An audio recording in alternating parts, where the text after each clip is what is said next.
आपने शुरुआत में एक महत्वपूर्ण बात कही कि अगर पहले का हिसाब किताब आप देख लें तो आपको समझ में आ जाएगा हमने कितना काम किया है लॉ एंड ऑर्डर के हिसाब से। लेकिन क्या पहले का हिसाब किताब, ये बात भी सच है कि अगर कोई स्टूडेंट मान लीजिए 60% प्लस लेकर आता है तो उससे आप कहते हैं कि अरे वाह फर्स्ट डिवीजन आ गया।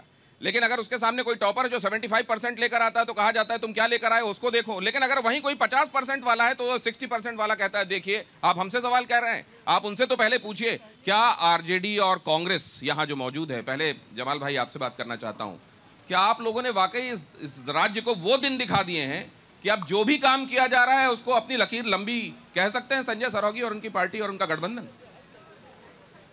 सबसे पहले तो शुक्रिया अदा करूंगा मैं आपका। मेरा एक ही बात कहना है पहले शुरुआत में, तू इधर उधर की बात न कर, ये बता कि काफिला क्यों लूटा। तू इधर उधर की बात न कर, ये बता कि काफिला क्यों लूटा। तेरी राहजनी का सवाल नहीं, मुजरा बड़ों से सवाल है। तेरी राहजनी का सवाल नहीं, तेरी राहजनी का लाइन में गड़बड़ा गए जमाल भाई आप आते हैं। कह रहे हैं तेरी रहजनी का सवाल नहीं। अरे रहजनी पे सवाल नहीं उठाएंगे तो विपक्ष कैसे? नहीं, तेरी राहबरी का सवाल नहीं, तेरी राहजनी। अब उस मुद्दे पर हम आते हैं बाद में। फिलहाल मेरा एक सवाल है। मुझे ये समझ में नहीं आता है कि आप अपने 20 साल का विकास क्यों नहीं गिनाते हैं? आप 20 साल पीछे कहाँ जाते हैं? फिलहाल आप अपने 20 साल का विकास गिनाइए ना।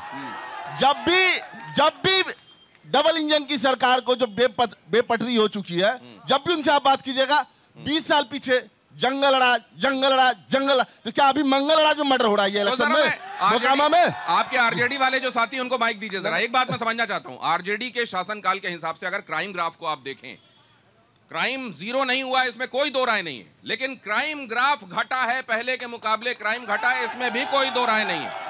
तो क्या आप इसका क्रेडिट सत्ता पक्ष को देंगे या विपक्ष में है तो केवल क्रिटिसाइज करेंगे?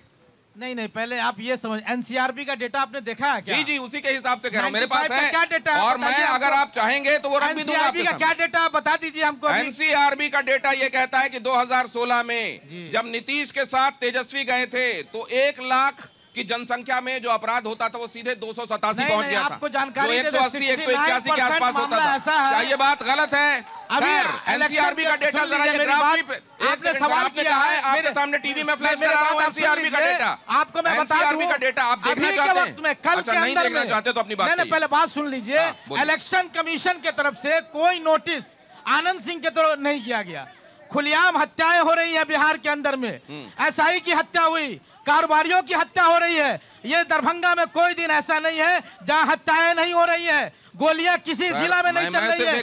आप 20 साल पीछे क्या आप हमारे सोन काल को जंगल राज कहते हैं? हमने गरीबों को आवाज दिया, महताब भाई, हमने जीने का अधिकार दिया, हमने वंचितों को कुर्सी दिया। अरे भाषण की तर्ज पे मत बोलिए, सवाल जवाब की तर्ज पे बोलिए। एक बात मैं आपसे पूछना चाहता हूँ, मैं आपसे एक बात जानना चाहता हूँ, वो भी गिना देते हैं शोरूम से किस तरह गाड़ी ले जाते थे, वो भी बताते हैं कि टाटा कैसे हाथ जोड़कर खड़ा हो गया था, वो भी बताते हैं किसले का अपहरण कैसे हुआ था, अपहरण एक इंडस्ट्री बन गया था। तो अभी इंडस्ट्री नहीं चल रही है? मैं ये आपसे जानना चाहता हूँ कि क्या आपने विधि व्यवस्था का राज ऐसा दिया था जनता को कि जनता को आपका राज याद आए और आपको वोट दे? क्या आपने ऐसा राज दिया था? मैं तो ये पूछ रहा हूँ।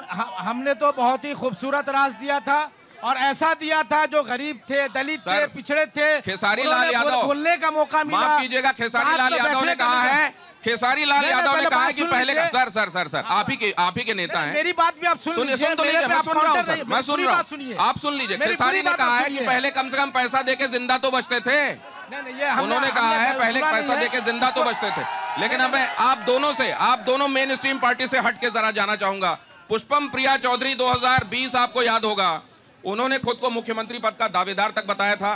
पहले सभी सीटों पर लड़ने की योजना थी, लेकिन उसके बाद उन्होंने जो सीटें लड़ी वो 100 से ज्यादा थी, कोई जीत नहीं मिली। लेकिन तब भी उन्होंने कहा ये काला मास्क कोविड के समय उन्होंने पहना था, वो तब तक नहीं उतारूंगी जब तक जीत हासिल नहीं होगी।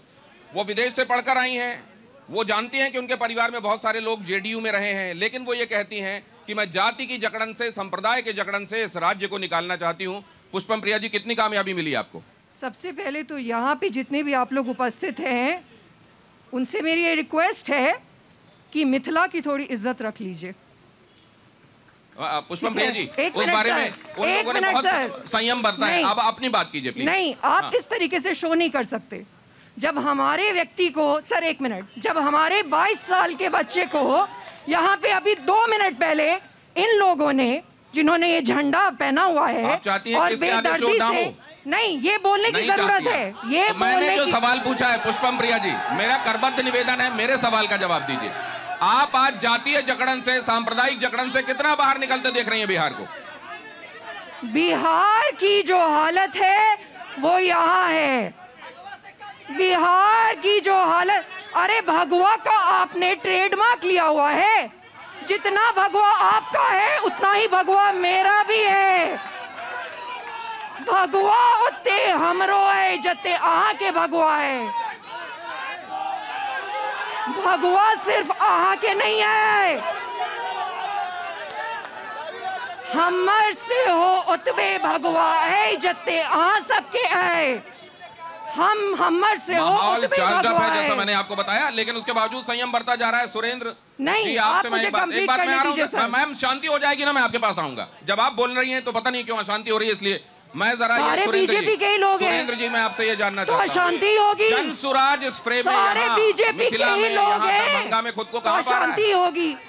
क्या सीता का नाम लेते हैं और महिलाओं के नाम पे हल्ला करते हैं। पुष्पम प्रिया जी अशांति होगी। पुष्पम जी प्लीज, सच्चाई दिखाइए। मैम आप आता हूँ आपके पास, आता हूँ। सच्चाई, आप सच्चाई सुनूंगा, आपकी सच्चाई सुनूंगा, लेकिन पहले इधर सवाल आपसे, प्लीज मैम, प्लीज सच्चाई दिखाइए मैम, प्लीज प्लीज। भारत माता हमारी भी उतनी ही है मैम जितनी आप लोग कहते हैं। अगर आप इसको कार्यक्रम को नहीं बढ़ने देंगी तो फिर देखिए आप पर ही आरोप लगेगा।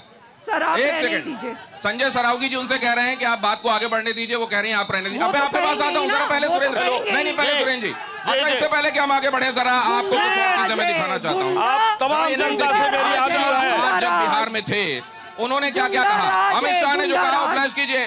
गृह मंत्री अमित शाह का आरजेडी पर हमला, क्या कहा अमित शाह ने, जरा फ्लैश कीजिए। और आप सबसे अनुरोध, एक बार फिर शांति बनाइए प्लीज।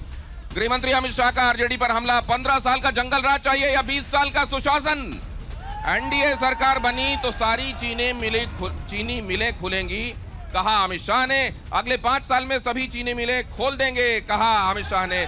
और किसान की समृद्धि के लिए काम किया जाएगा। तो वैसे इस समय किसान यहाँ बहुत परेशान हैं, क्योंकि बेमौसम बारिश ने उनकी धान की तैयार फसलों को बहुत नुकसान पहुंचाया है। लेकिन उसके बावजूद आगे उनको बहुत उम्मीद दिखाई दे रही है। सुरेंद्र जी को क्या उम्मीद दिखाई दे रही है? जन स्वराज पार्टी, सुना हमने ये भी है कि 3-4 कैंडिडेट ऐसे जो चुनाव होने से पहले उन्होंने हथियार डाल दिए हैं।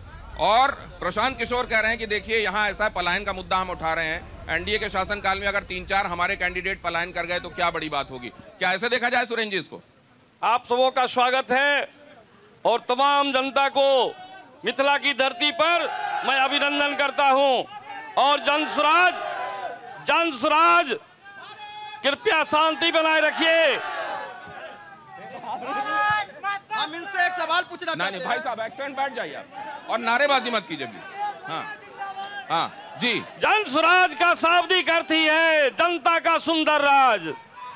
हाँ। जन स्वराज के सूत्रधार आदरणीय प्रशांत ने कहा है कि हमें बिहार में बदलाव चाहिए और सुशासन की सरकार कहने वाले को अभी हिम्मत कैसे आती है, जहां आज पटना के हृदय स्थली पारस हॉस्पिटल में मशहूर खेमका को गोली मार दी गई। वैसे मशहूर जो लेकिन आपका मैनिफेस्टो तो ये बात कह नहीं रहा है। मेरा इस बार का चुनाव शिक्षा और बस्ते के नाम, मैं कह रहा हूं, शिक्षा और रोजगार के नाम। मैं कह रहा हूं, तो पार्टी से अलग लाइन ले रहे हैं क्या? नहीं, पार्टी से अलग लाइन ले रहे हैं। मैं कह रहा हूं 5 चीज हो जाएगा। अच्छा ये बताइए, यहाँ से कौन लड़ रहा है आपका कैंडिडेट? यहाँ से कैंडिडेट कौन है आपका? क्यों? आर.के. मिश्रा जी हैं। आर.के. मिश्रा जी। हाँ। अब ये बताइए कि आज ही प्रशांत जी ने कहीं एक जगह कहा है कि जीत तो हम जाएंगे, लेकिन अगर नंबर गेम ऐसा कुछ फंसा कि हमारी जरूरत पड़ रही है तो हमको देखिए हमारे विधायकों को खरीदा जा सकता है। लक्ष्मी में बहुत ताकत होती है और मैं तो नहीं बिकाऊ हूँ, लेकिन विधायकों की गारंटी नहीं ले सकता, ये कहा उन्होंने। मैं आपके माध्यम से कहना चाहता हूँ कि मेरे विधायक जब नॉमिनेशन किए, गृह मंत्री, भारत का गृह मंत्री जाकर के दबाव डाल करके और तीनों जो नॉमिनेशन किए थे उनको दबाव की बात नहीं कही है। उन्होंने कहा पैसे में इतनी आंच होती है, पैसे में इतनी आंच होती है कि हो सकता है। अब जरा एक राउंड आप सभी लोगों से बात होने के बाद जरा मैं जनता के पास एक राउंड